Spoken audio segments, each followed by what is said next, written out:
Buy Dave Coken's MLB World Series pass and get his NHL for free. Dave finished last baseball season ranked #1 in total profit. And right now, with our early bird pricing, you can get Dave's full season through the World Series for $895. Coken is also currently ranked #1 on the ice at WagerTalk, locking Coken's NHL through the Stanley Cup for $459.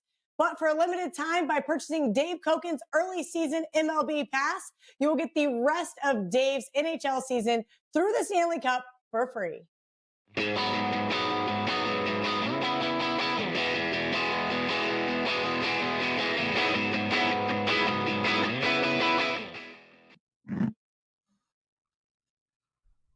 Teddy Covers, Lawrence Presman. Welcome, everyone, to WagerTalk Today. Awesome show lined up for you. It's Thursday. That means the legend himself, Dave Coken, is going to be joining us. We're taking apart the Oral versus Arkansas game, the Syracuse versus Houston game, and the Golden Knights versus the Avs, which for hockey fans out there is a preview to a magnificent playoff series that will be coming up later.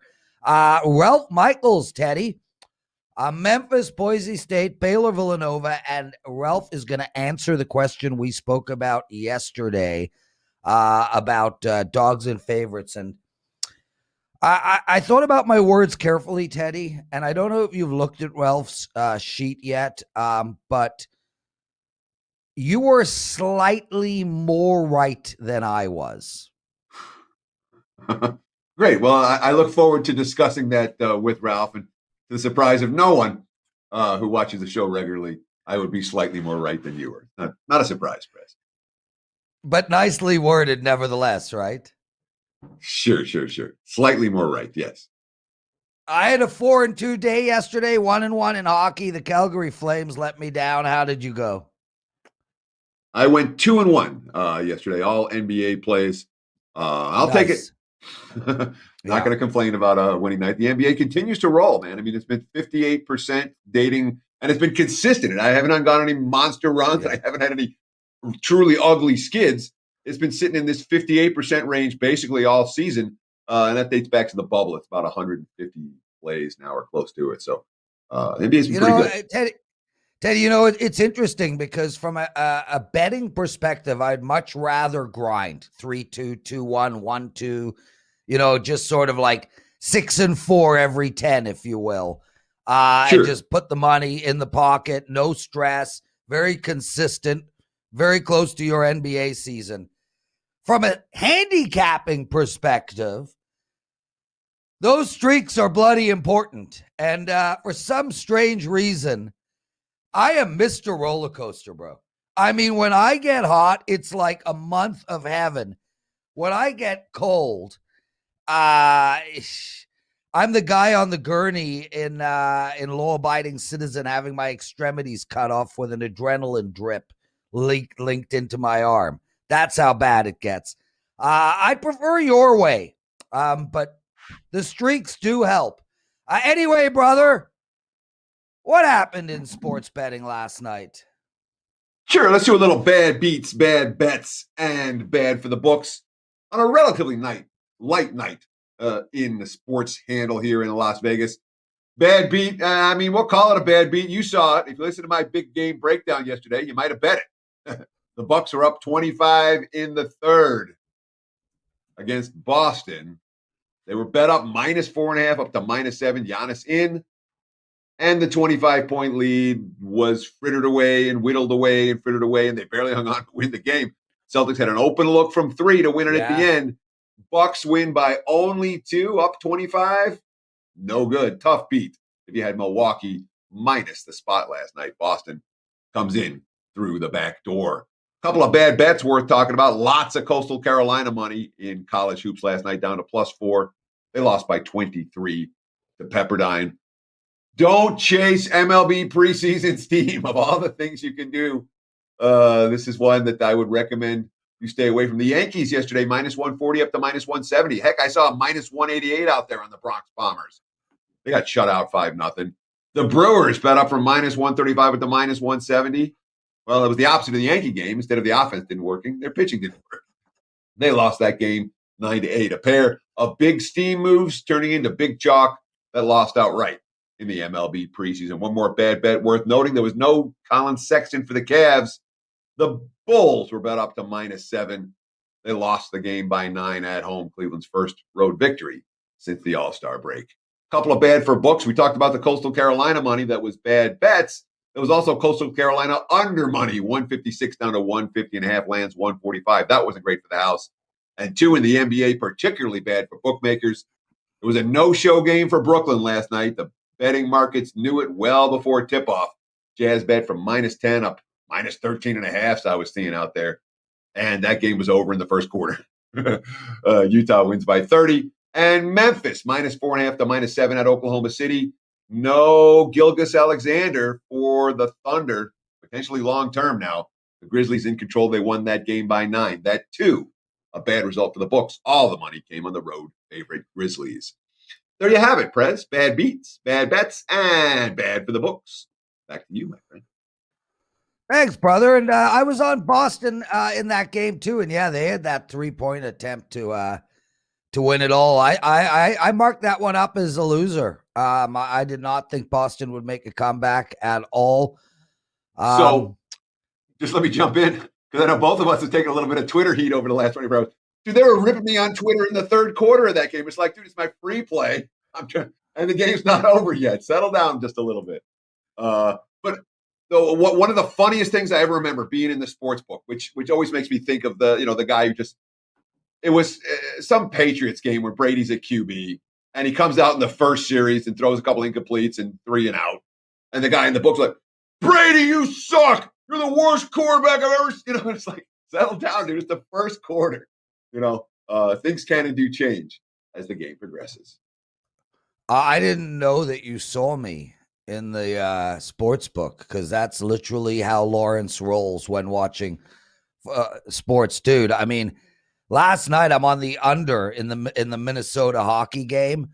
It's 3-2 with 12 minutes to go in the second, and it held. I had already cussed every player on the ice out, the refs. I had written a letter to both teams. So yeah, dude, I get it. Dave Coken, everybody. David Coken. How are you, my friend? How's your week been? We love having you on this show. Oh, I'm getting ready for baseball. I sent out, I posted my 4 over and under win props and included as my first ever 5% over and under win prop. Nice. Wow. Yeah, I like this one a whole lot. My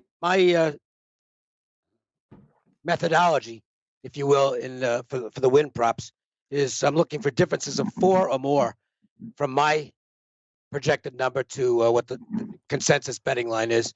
And I've got a couple that are 4s, so I made them 3% plays. One that's a little more than that, so I made that a 4% play. And one that came up, I'm 7.5 off the consensus number. That's huge. And so it's up 5% play. And Dave, I've had great success with the NFL season win totals. And I think season win totals in general are the best future bet that you can make because everyone's going to have a winner or a loser. It's not odds to win the championship or even odds to win the division where only one team's going to take the money. When it comes to these win totals, is this something you do every year and it's something that you've had success with in the past? Or is this something you picked up more on in recent seasons? No, I've had huge success with this over the years. I think I've had one losing year out of the last 12 on my over and under win props. I'm pretty confident with them, and I love this one for what it's worth. Excellent stuff, and it's worth a lot. Let me tell you that. I'll be betting it, that's for sure. I don't know what it is yet, but lucky for me, I have back-end access to the website, so I'll just take a look. From you. Dave, I'll give you 80. How's that? I'll double it. I'll take it. Anyway, there you go. Dave Coken, you got a promo up. You want to talk about it? It combines your baseball and your hockey. And congratulations on a really good hockey season so far. I know Calgary let you down last night as well. Yeah, they've regressed to where they were before Sutter took over. So tread carefully with them because they're not going to make the playoffs, and I'd be careful with them down the stretch. It's been a good hockey season. Baseball #1 last year. I think for the hockey, I'm #1 overall for the last 2 seasons combined. The baseball special is $8.95 for the full season. That would of course include these win props I put up. Nice. And you get the hockey free through the Stanley Cup playoffs. So it's a good deal. It's a commitment, full season commitment for both of us. I'll commit to doing my best to win every day, and you're committed to being on board for the whole season. Nicely said, Dave. Let's get into it. College hoops. The first game is Oral Roberts. Arkansas -11.5. 159 is the total. I got a free pick up on this play over at my page at WagerTalk.com, and I like Arkansas -11.5. Dave, where are you going here? I would go that way as well. The difference here for Oral Roberts is they faced what was a marginal defense, particularly in the interior, with Ohio State. And Ohio State's defense got worse as the season progressed. And they faced Florida, and quite frankly, they were dead in that game. They're down 11 with like 10 minutes to go. And I don't know why Florida took their I have a terrible echo. I don't know why Florida took their pedal off the metal, but they let him back in the game and got beat for it. Arkansas has a tremendous defense. It's an elite defense. I don't think Oral Roberts is going to be able to have the success here against them, and I think Arkansas pulls away. And this is almost undoable right now because I've got an awful echo in my ears. Yeah, we're going to let Joe call you back in just a second. Though I had a follow-up that I'm dying to ask him. You'll get there, Teddy. That game. So we'll get there when he calls us back. Well, why don't we talk a little hoops, Teddy? I'm so. Oh, Dave's back. Dave, come on in. I'm back. That was pretty quick, and I'm not echoing anymore. That's good. There you go. So Dave, you were telling us about Florida State. Let me mention something real quick. We've had a few incidents on TV where the audience thinks, "Wow, that guy must be drunk or something." This is when I guarantee you they're not drunk. They're getting feedback in their ears. It is really difficult to focus on what you're saying when you're hearing yourself come back about 1 second later. It's a challenge. It's good now. So speaking of challenges, all right, one of the challenges that the upstarts have every year, if they win their first 2 tournament games, is they have to go home. Everyone tells them how great they are, and they have to go back out to the next site for the Sweet 16. And oftentimes we see the teams like Oral Roberts crash and burn in that Sweet 16 game because of in part because of the distractions they've had from going back home. Now this year, no one's going anywhere. Right. Does that matter for Oral Roberts that they get to stick around in Indy and focus on their opponent as opposed to going home and get patted on the back for a week? And the easy answer to that is, since it's never happened before, I have no idea. A Dave Coken gem. Dave, Baylor, this team high flying, so fun to watch. Oh no, that's Ralph. We're talking Syracuse, Houston, and Houston is fun to watch too. -6. This Syracuse team, it's amazing. Them and Michigan State. You can never ever count teams like this out. Now they got Houston, Syracuse +6. Little Boeheim shooting threes all over the floor. Where are we going in this game? I'm leaning Syracuse. Houston's lucky to be here. They should have lost that game to Rutgers. Rutgers blew it. They flat out choked down the stretch. Yep. And Houston survived. They made some shots at the end. You got to give them credit for that. But Rutgers gave the game away. Syracuse tried to give the game away, but they failed in that regard, and they're moving on. Look, Syracuse's zone defense right now is playing as well as it can be played. I think this is going to be a low possession game, I would lean to taking the points here. I don't know that I'll end up betting this game, but it's either Q's or nothing for me. I think this is going to be a real thriller. So I want to ask about this Houston team because all year long, their advanced metrics were great. They were winning games, covering point spreads. And then we've seen them step up in class against the Memphises and Rutgers of the world in recent weeks. And all of a sudden, they look very human. Was this Houston team just overrated all year? Are they not at an elite level? Are they not a legit 2-seed? I don't know if they're a 2-seed or not. They're real good. But maybe they were a 3 or a 4. I think that's reasonable. Look, they were in a bad conference. That conference was not good at all this year.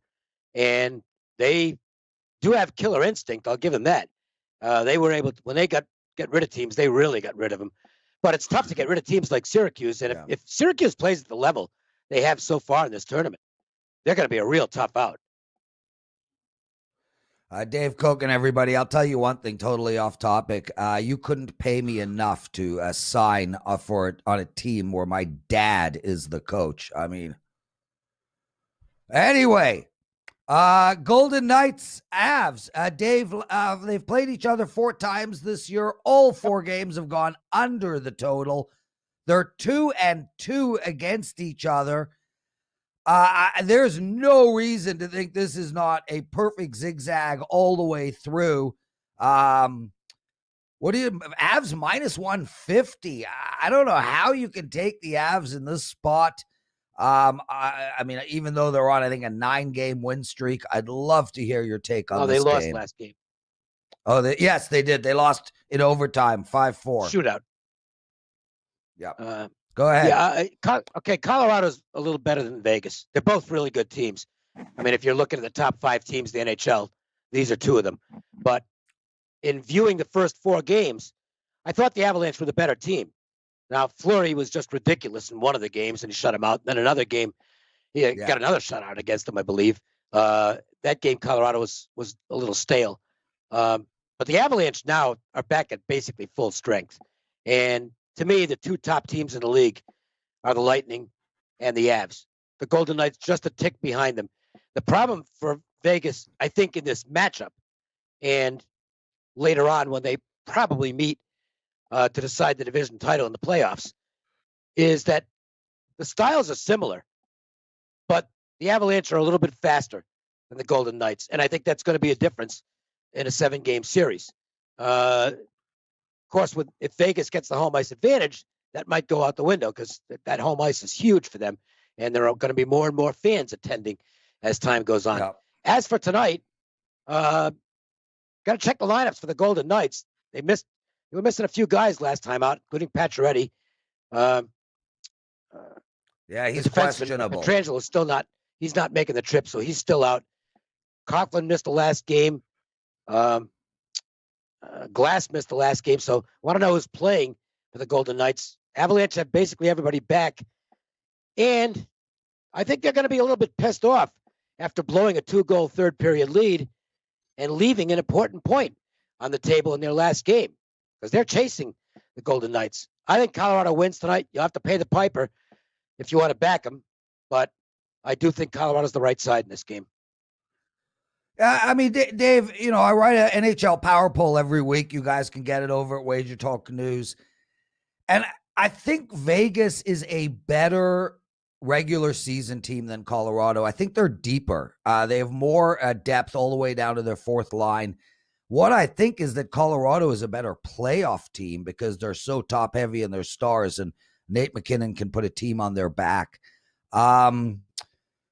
Pacioretty and Pietrangelo, massive miss for them tonight. I agree with your take. I don't think I can lay the minus 150 though. I just think it's too much. Do you have any thoughts on the total? I know you don't play totals, but 4 games in a row going under. You don't. Fair enough. I don't even. Teddy, anything else for Dave Coken? The only sport, and mark this down for future reference. The only sport I do totals in is baseball. That's it. I don't even look at them in other sports. I was never able to beat them, and I just said to hell with them. I'll stick with stuff I can beat. So I don't look at totals in hockey. I don't look at them in basketball. I don't look at them in football. And if you ask me, you're going to get the same answer every time. Don't know, don't care. There How's you your go. track record with the baseball totals? Good. Yeah, I play a lot of I love baseball baseball totals. Yeah, I'm with you on that. I think it's the best way to beat MLB. God, and the crazy thing for me is I do way better in totals and sides, but I hate betting totals. It's like a stress from beginning to end. Dave Coken, everyone, grab his MLB NHL combo package, $895 over at WagerTalk.com. Dave, it's always a pleasure to have you. I wish you nothing but the best this weekend of betting. Anything to quickly promote?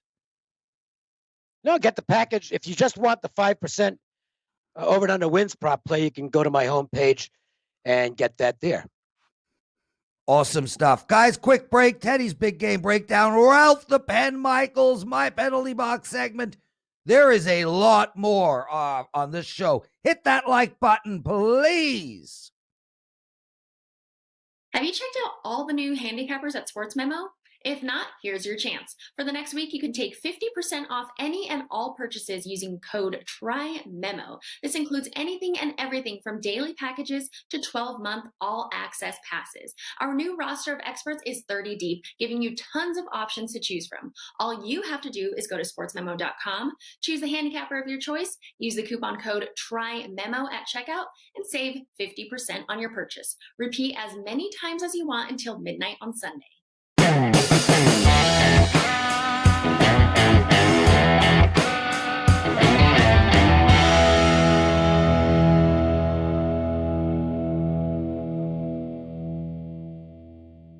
It is time for today's big game breakdown. Let's talk about Colorado State and Colorado State and NC State in the NIT for tonight. This is a watch and win on the four-letter network. Right now, we're looking at NC State.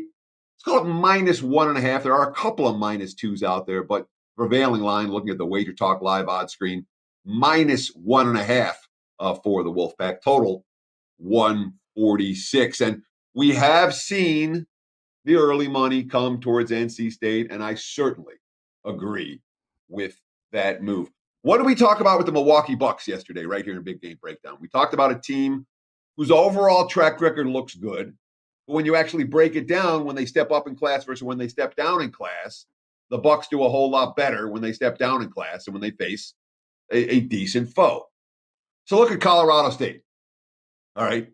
They're 4-1 against the spread. Their last 5 is double-digit chalk. They're beating the weak. They were able to beat the weak all year. And their last 7, where there's -9.5 or less, they got 2-point spread covers, and both of those came by less than a bucket. I think one came by a point, the other came by 1.5. So when they're getting the point spread covers in the competitive games, they're not coming easily. When they're getting the point spread covers against the weaklings, they're coming much easier. And when you look at the aggregate stats and the overall numbers for Colorado State, that disparity isn't there. Unless you dig, you're not going to find it.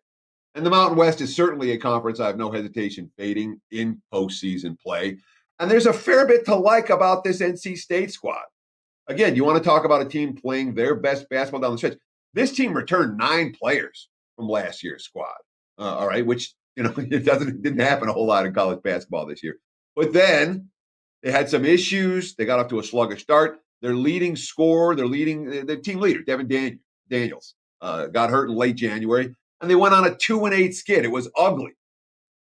That's all in their season-long power rate. But down the stretch, what'd they do? They got hot. They won their last 5 regular season games. They lost to Syracuse, who's beaten everyone in the ACC tournament, and then another comfortable win against Davidson to open up this tournament. They've beaten Virginia on the road in recent weeks. Notre Dame away from home. They won at Wake and at BC and at Pitt all down the stretch. They have Manny Bates, an all defensive stud. They have, this is a pretty good team. All right, Helms has led the team in scoring since Daniels got hurt. The markets never fully reacted to NC State's decline and subsequent improvement. I think they're better than Colorado State. I think this price is relatively cheap. I think the Wolfpack win this game. Give me NC State -1.5 against Colorado State. And there's your big game breakdown and NIT action for tonight. NC State -1.5. You will have Teddy covers. Guys, please hit that like button for us. 260 of you watching, only 39 likes. I think we're doing a great job. At least Teddy and Dave Coken are doing a great job. And Ralph is coming up. So, I mean, if that's not worthy of taking 1 second out of your life to hit a thumbs up, I don't know what is. So please help us out, everybody. And also, we are under 300 subscribers away from 70,000. I'd like to get that done in the next few days. It's a milestone number for us. I don't know why. It's 70,000, but I made that up and we're going with it. Ralph Michaels, I'm clapping under the table, brother.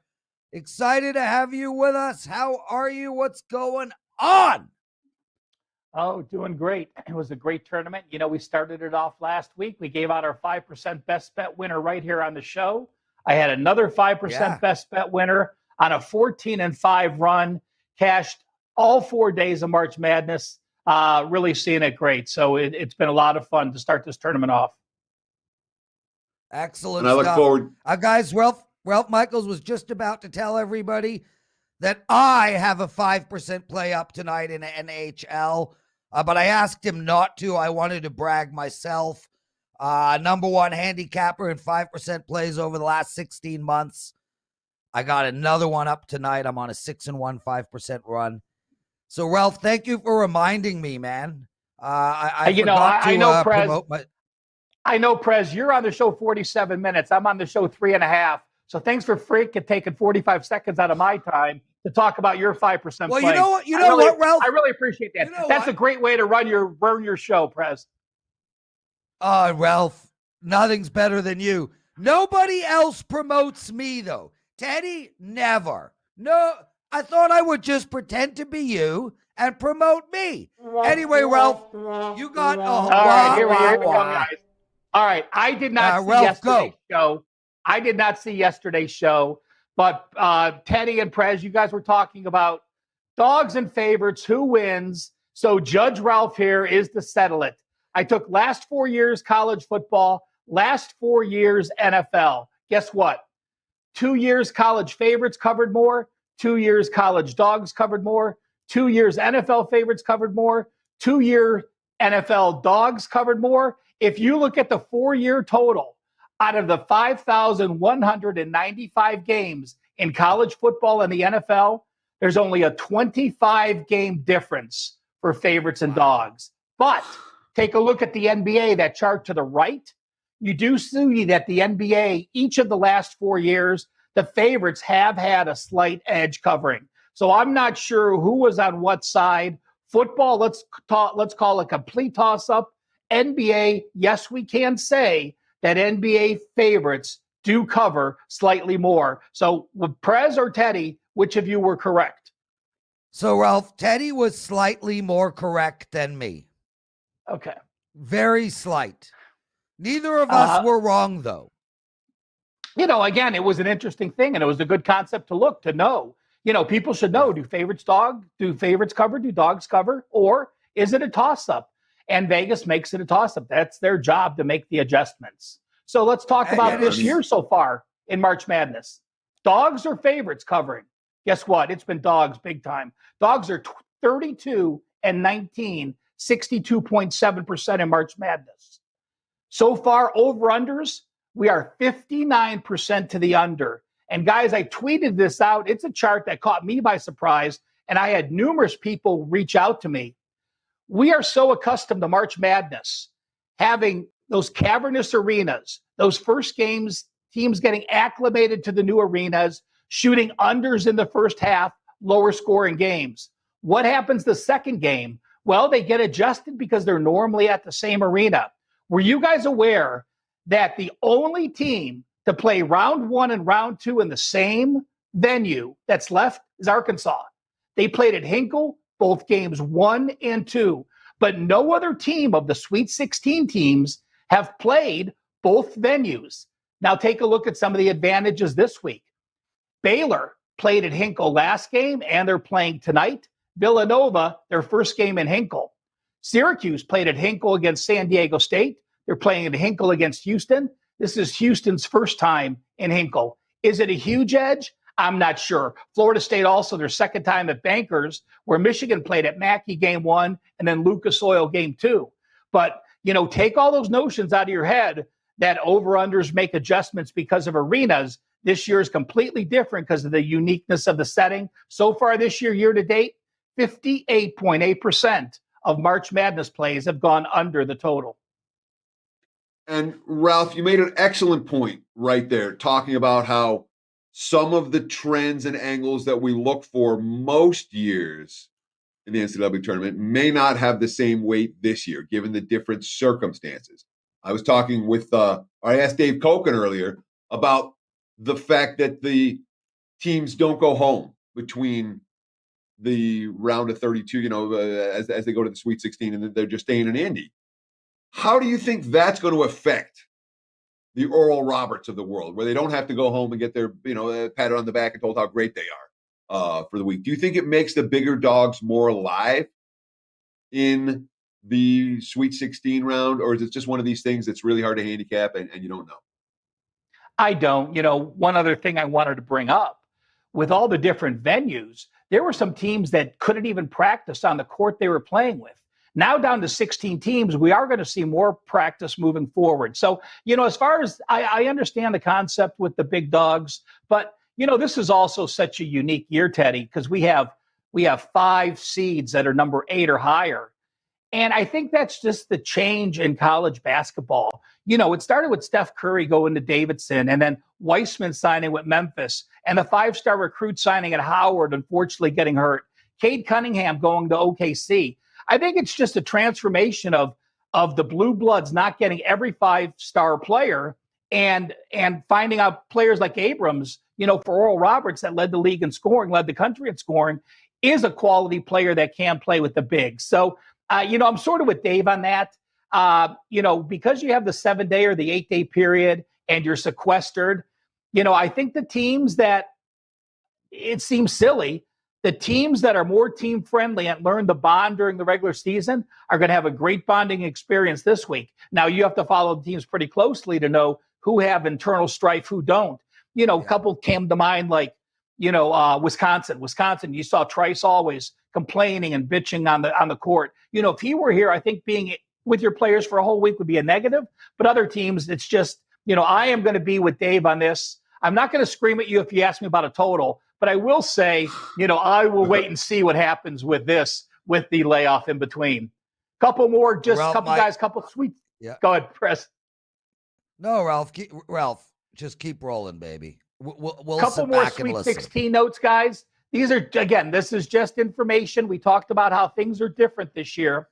Well, if you add all the seeds together, guys, this is the highest it's ever been. So yes, we are at a historic level. If you add all the seed numbers up, in 1996, we had 89 was the total number of seeds, with an 8, 11, a 12, and a 14. Well, take a look at this year. We have an 8, 2 11s, a 12, and a 15. So yes, this is the first time in March Madness we've had this many high seeds. Couple Sweet 16 notes. Number 1 seeds, 13-5 and 1 against the spread. Number 2 seeds off a double-digit ATS win, 12-4 against the spread. Number 4 seeds, 2-9-1. Favorites of 11 or more, guys. Big favorites in the Sweet 16 round, 3-11-1. And I think that's very clear. I think that's a very important note because you're playing one day. You're also playing in 2 days from now. You don't care what you win. There are no style points. You're not going to see those blowouts like you do in the first rounds. Back-to-back wins as a dog. This one did surprise me, Teddy. If you win round 1 and round 2 as an underdog, you are actually 59%, going 48-34 in this Sweet 16 round. And back-to-back wins as a dog of 8 or more, like Oral Roberts, have gone 8-6. There's only been 14 of them against the spread. And, you guys can find Mark Lawrence on Sports Memo, and his playbook newsletter is as good as any. Take a look at this Elite 8 stat from Mark.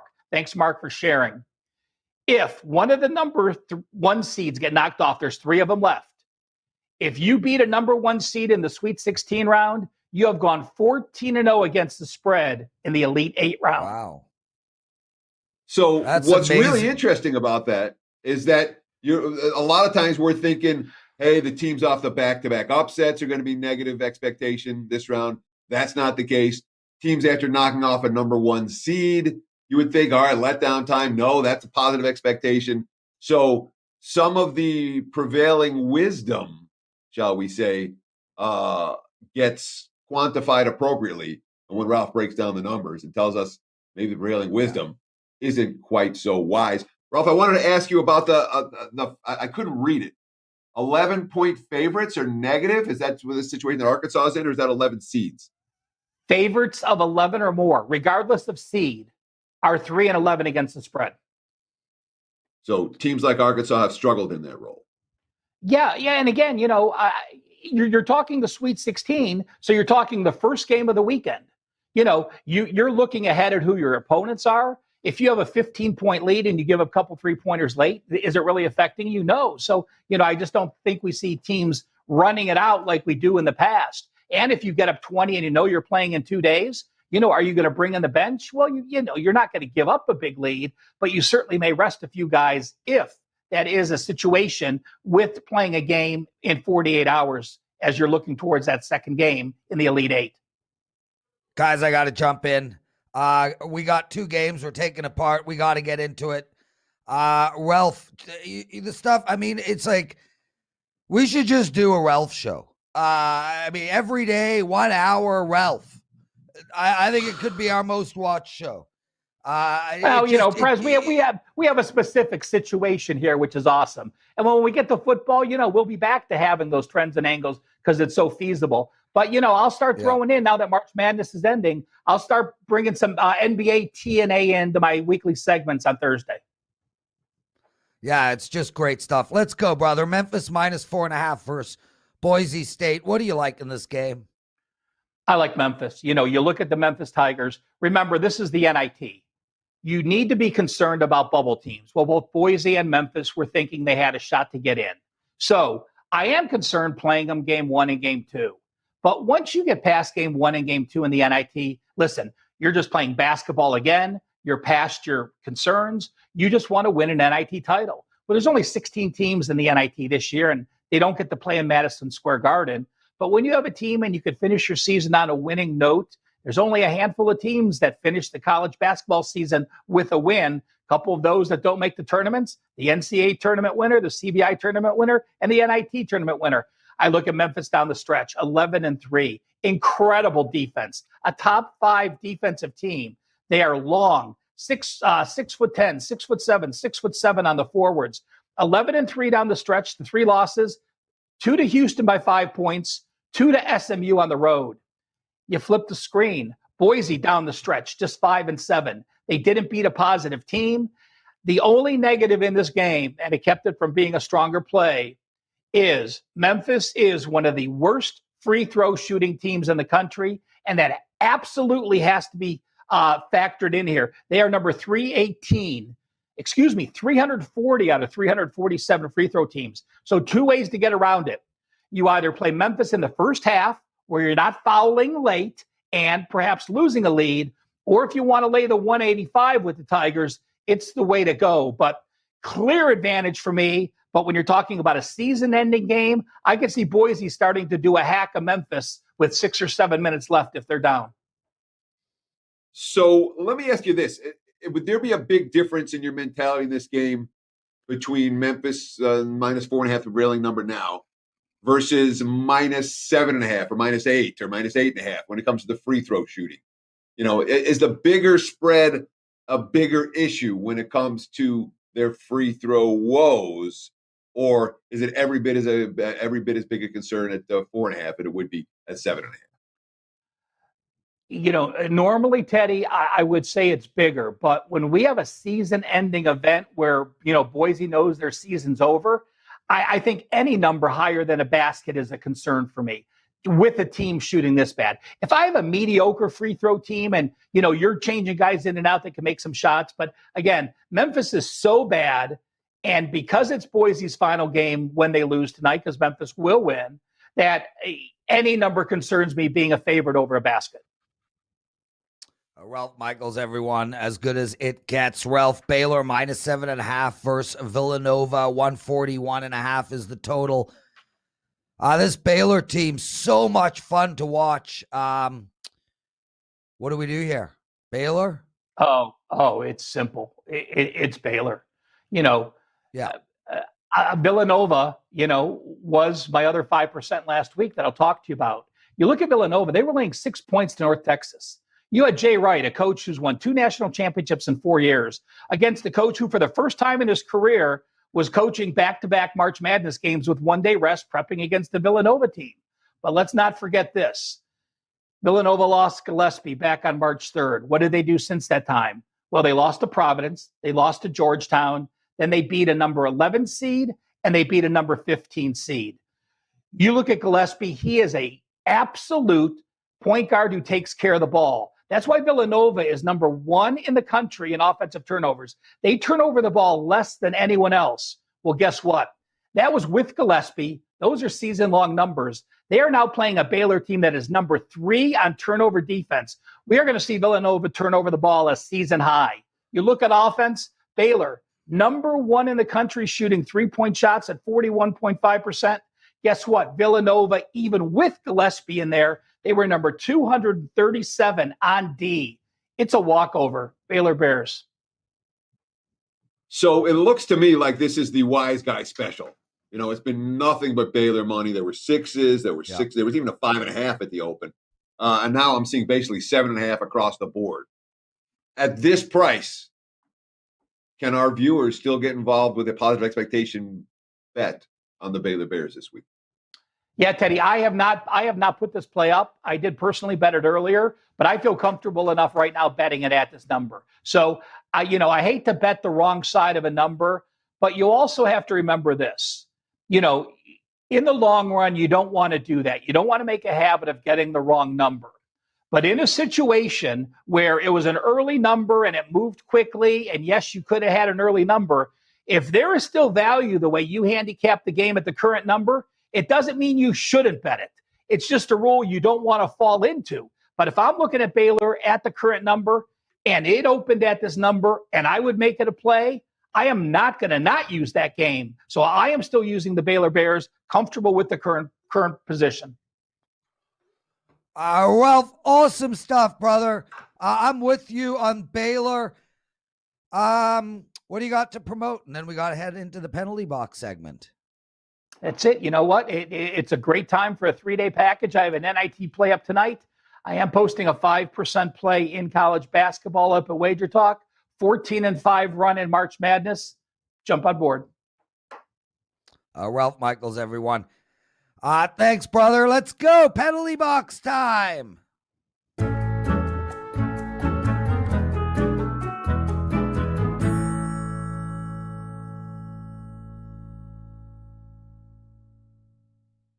Wow, I mean, the music just keeps getting worse, but I think that's the gag. Okay, guys, so let's go straight into the Pittsburgh Penguins Buffalo Sabres game. If you heard me yesterday, I literally told you that over the last 10 games, Buffalo has allowed teams to score an average of close to 5 goals a game. That is unheard of in the NHL, and last night it happened again. Pittsburgh put up a 5-spot, Buffalo at 2. I told you guys this game would go to 7. It did. We got 6 as the total again. Over again. There is just no reason to be betting unders or Buffalo right now in the Buffalo games. This Buffalo team is completely checked out. And I can tell you firsthand as a guy who plays hockey nevertheless, blocking shots are really the key to over and unders. If you cover the lanes and you block the shots, they just don't get in. You see all the time stats like a team took 52 shots at shot attempts, but only 30 hit the net. Nobody on Buffalo is diving in front of shots anymore. This team has 6 wins on the season. They are going nowhere. They've lost about 412 games in a row. Taylor Hall's about to be traded. They're playing with their 4th goaltender. No one's jumping in front of nothing. Over the total in this Buffalo game. Washington Capitals, New Jersey Devils, and I love this spot for Washington. Washington won 7 games in a row. They then played the New York Rangers. They lost 3-1 to the Rangers. And now they're playing the Devils, who have won their last 2 and 4 of their last 5, including beating Pittsburgh and Philadelphia. Buy high, buy low, sell high. That's what this game is. Take Washington in regulation. I think they're going to throttle this team. And the last one is under the total of 6.5 in the Florida game. Florida and Chicago, they played a couple of days ago. Chicago won 3-2. No Barkov for Florida. No Barkov, no goals. Take the under. Teddy, what a show, brother. Your adrenaline's flowing, man. After you get your segment, you're like, yeah, back to you. Hey, Teddy, tell him about my 5% NHL play. Tell him, Teddy. Sure. Prez is a 5% NHL play tonight. Way to over-promote me. The hyperbole. Stunning, Teddy. Take us home, brother. Absolutely. I want to thank Ralph Michaels. I want to thank Dave Coken for joining us today. I want to thank our viewing and listening audience, taking time out of your day to hang out with Prez and I. Best of luck tonight. Enjoy the games. We'll be back again right here on the WagerTalk YouTube channel tomorrow, 9 a.m. Pacific, noon on the East Coast, with another edition of WagerTalk Today. Are you ready for baseball? The 2021 MLB regular season begins on April 1st and goes all the way through the World Series in November, giving fans over 200 days of baseball action. To help you have a profitable baseball season, WagerTalk has taken our top 2 handicappers and combined them in an amazing combo deal. The number 1 MLB overall all-time is Brian Leonard, and the number 1 MLB totals all-time is Dwayne Bryant. MLB through the World Series is priced at $10.95 per handicapper. $8.95 for early bird pricing. But right now you can lock in the number 1 MLB all-time overall and number 1 MLB all-time totals handicapper for the price of 1. Lock in both Brian Leonard and Dwayne Bryant's baseball selections through the World Series in November for only $8.95.